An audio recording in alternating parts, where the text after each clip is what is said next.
الرحمن الرحیم۔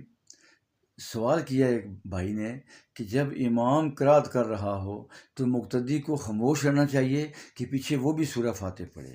دیکھیں، مسلمانوں کا بڑا طبقہ اس آیت پہ عمل کرتا ہے، وَإِذَا قُرِئَ الْقُرْآنُ فَاسْتَمِعُوا لَهُ وَأَنصِتُوا لَعَلَّكُمْ تُرْحَمُونَ۔ اور جب قرآن پڑھا جائے تو تم اس کو پوری توجہ سے سنو اور خاموش رہو تاکہ تم پر رحم کیا جائے۔ تو یہ سورہ اعراف ہے، 9واں پارہ ہے۔ اب ایک حدیث مبارکہ لاتے ہیں۔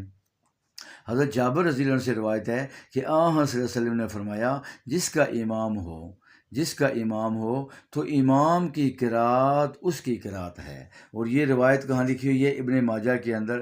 سیاستہ کی 6 کتابیں ہیں، ابن ماجہ کے اندر، مسند احمد کے اندر، طحاوی شریف کے اندر، مصنف ابن شیبہ کے اندر، اور سب کہتے ہیں کہ یہ صحیح حدیث ہے۔ اب صحیح حدیث بھی جب آ گئی، آیت بھی آ گئی، تو ہم پھر کدھر